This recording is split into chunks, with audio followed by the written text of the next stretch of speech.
As you can see, we first top stitch the neckline curve. And the top stitching is 1/8 of an inch or 0.3 of a centimeter away from the sewing marks. We top stitch the neckline curve so that when we start sewing the different parts of the blouse, through mishandling, we avoid getting this neckline curve out of shape.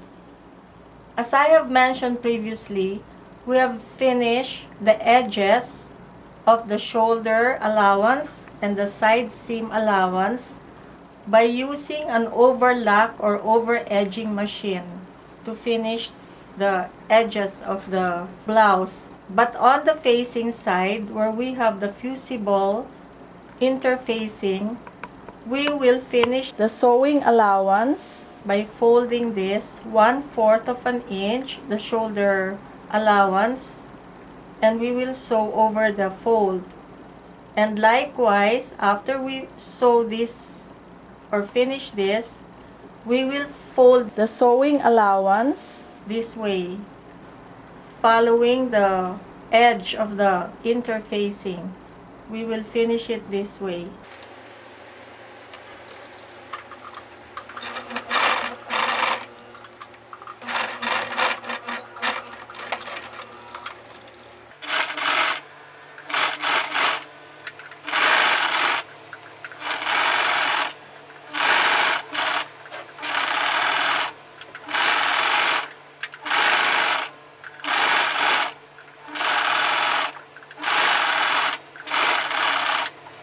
Okay, we also did the same finishing procedure for the other side of the front bodice. For the back bodice, we will also stay stitch the neckline curve.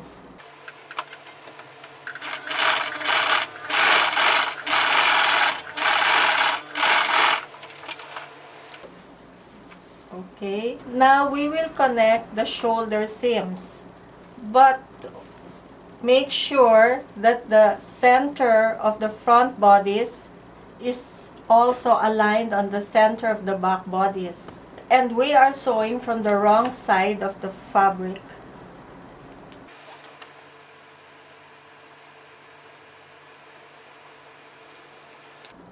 As you can see, first we pin the corners before we pin the inside sewing lines.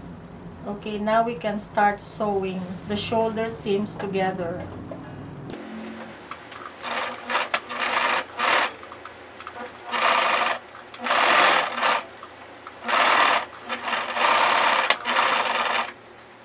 If you notice, both sides were lock stitch. If the stitches are kinda tight, all you have to do is loosen it up by doing this. We do the same procedure for the inner side of the shoulder seams.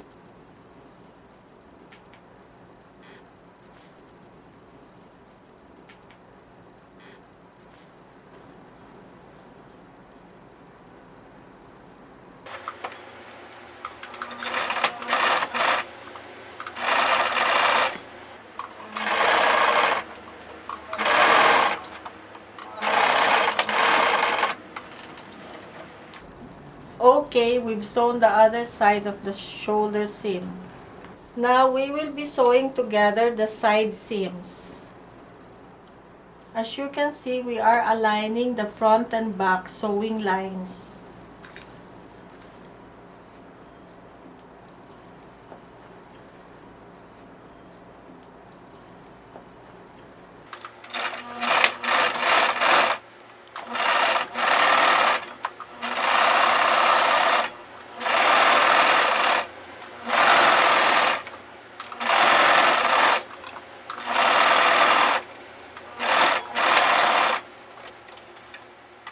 Okay, we've sewn the side seams together. Now we're pinning the other side seam side.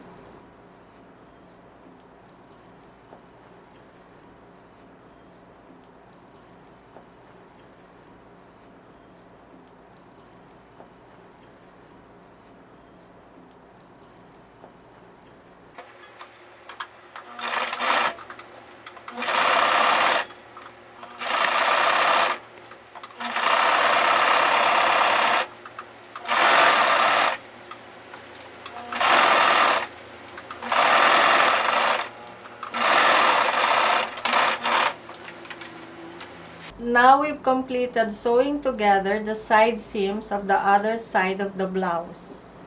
Now we will reverse the fold of the facing so that we can close this. We will sew together the facing and the main bodice on the hemline.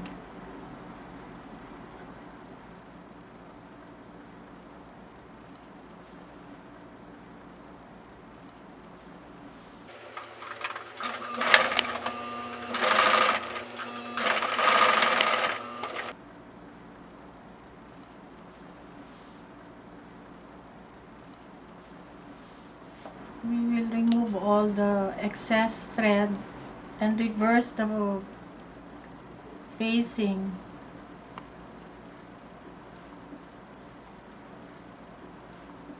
We will do the same on the other side of the blouse.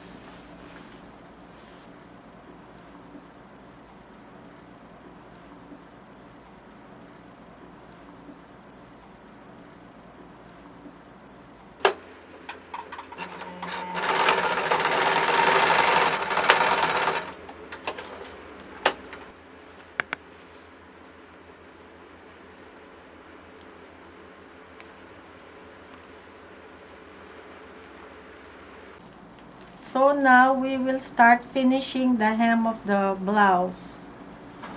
We pin base this first, starting from the side seam.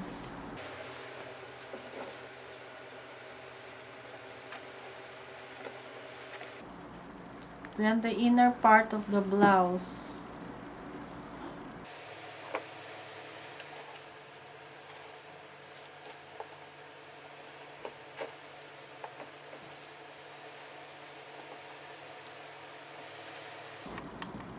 We pin this area next, the fold of the facing to the main bodice. We will stitch this. Then we will start hand stitching this with the herringbone stitch, which we have shown in lesson number 2.